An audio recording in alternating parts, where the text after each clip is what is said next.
Adam hukuklaryny gorayan Amnesty International guramasy Owganistanda adalata yetmek üçin Birleşen Ştatlaryň we beýleki daşary ýurt güýçleri tarapyndan amala aşyrylan hüjümlerde parahat ilatdan öldürilen ýaşaýjylaryň maşgalalarynyň çäretidligini dokumentleşdirýän raport ýaýratdy.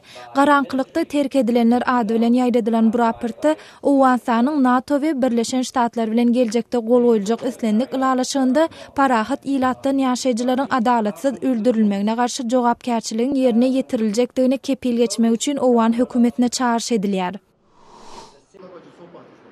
Pakistanyň Demiradagynaky Banu şäherine Demiradyk Waziristan tewitiniň ýaşulary yerli bilim resmiýetleri bilen duşup göçürilen çağrılaryň bilim mümkinçilikleri barada maslahat etdiler. Ýaşullar käbir çağrılaryň iýun aýynda Demiradyk Waziristan tewitini terk edenden bäri mektebe gatnamandyklaryny aýtdylar. May aýynda hökümet güýçleri islamçy söwüşçilere garşy harby operasiýany başlanandan soň tewitden 1 million olay adam göçmeli bolupdy. Kiev'de merkezdäki Hrischyatyk adynaky köçe açylyp işläp başlady. Ol geçen ýylyň noýabrynda başlanan hökümete garşy protestlerden bäri petikli saklanypdy.